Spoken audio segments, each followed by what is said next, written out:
What's up, everybody? How we doing? Hey, Lincoln. All right. How about it? Lincoln, how do you just feel like this first week and a half or so of the transfer portal being open has gone for you? I don't know that I put generalizations on it. I mean, it's just kind of the new world that we live in. The reality is you're going to go through some transfers to come in. You're going to have people that exit your program. It's just part of the world. So I've learned to not really carry emotion. You know, a lot of these are business decisions, like I've said before, on both sides. And when those things happen, you just have to understand it. Understand that this is becoming more of a business, obviously, than it's ever been. And so I don't get too high or too low with when good news comes across my desk or tough news comes across my desk. I think it's my job to stay steady and stay committed to the vision, and that's what we're doing. Best part of the day still remains these practices. These guys are practicing their ass off.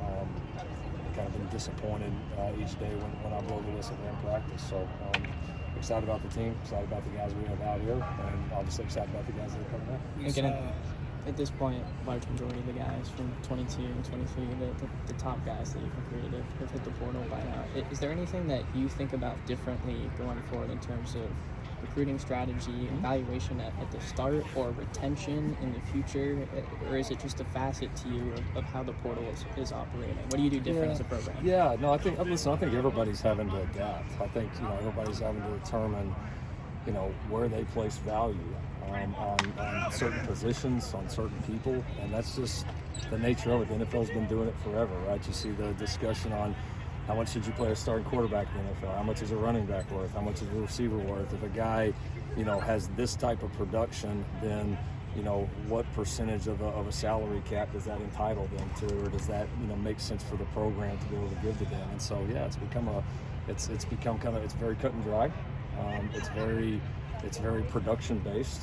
Everybody's going to have their philosophies. Obviously, that was a lot different, when I first came here, when it was everybody had their 85 scholarships and you knew what you had and you go fill them the best you can and build the best team you have. And you're still building a best team, but now the means of how you're doing that, the way you're doing that have shifted, completely. It's a totally different mindset in doing it. And so, yeah, are we adapting? Certainly. Are some of the decisions that we made a few years ago, would we have made those in this current climate? No, we definitely would have done different things. I don't know that we all knew that this was coming some form. I don't think any of us could have predicted, just how quickly it's changed, or how fundamentally it's changed. And so, yeah, I think the whole world, the whole college football world is trying to adapt right now, which is honestly, I think for everybody a little difficult to keep up with. To you, have a lot of these decisions been influenced by money, NIL, what have you? Yeah. They have on both sides. Like I told you guys, every school you have a budget, and this is what we got to spend, and you got to decide. It's tough because we're not completely professional. When a lot of these guys were signed, it wasn't in a professional manner. It was sitting in their living rooms, relationships. It was program, it was the academics, it was the development, all those things, and now. Now all of a sudden it's shifted midstream. So I think that's what maybe has made it. I think, that is what's maybe tough on everybody involved right now: players, coaches, schools, everybody, because a lot of these guys were brought in under a different system, and now, now that's changed, and so now there's a financial component to every decision that we make and every decision that a player makes, and that doesn't always mean that it's the most important thing. That's gonna change between each player, each family. But for us, that's the mindset you got to have. We got a salary cap, and we got to look at production, and we got to look at positions. We got to look at value to the team.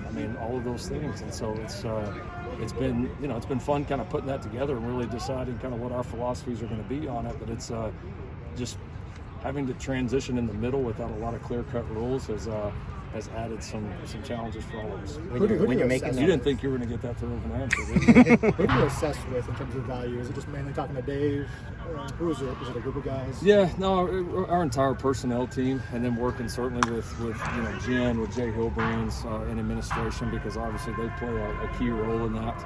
And so, yeah, no, we've got a team of people together. We did a lot of consulting, or used a lot of consultants in the off season in terms of People in the NFL, people that have done this for a long time, people in the business world, and you try to think about it different ways. And I think the tough thing now is like what your philosophy was, or your standards, or kind of maybe what you thought some of these markets were going to be, even in September to now, have so drastically changed, and it's not defined, and so you're working within parameters that are in no way defined. And I think that's been I think why it's kind of had the negative vibe around it, meaning just kind of college football in this whole situation is, to me, it's not like the money or the amounts or none of that. It's I think just a lack of clarity that everybody has, and when we finally get that in some form or fashion, that'll make it a lot better for all parties involved: schools, coaches, players, everyone. When it comes to that lack of clarity with valuations, like how difficult is it when the market is moving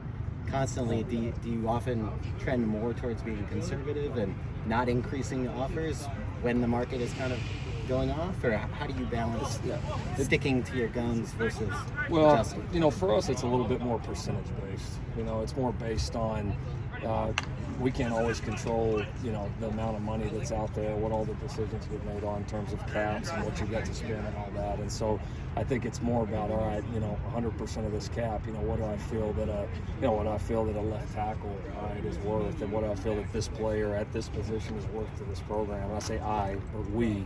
And so I think we have really tried to stick to that, because you can't let emotions get too much into it, and you can't get too tied to one player, because one piece affects everything. Before, again, it was 85 scholarships. This one scholarship don't affect the other 84. If that one's not there, the other 84 are still exactly the same. Now, you overpay for the wrong person, it affects every other one on the roster, and so at some point it's got to come back into production for the USC football program.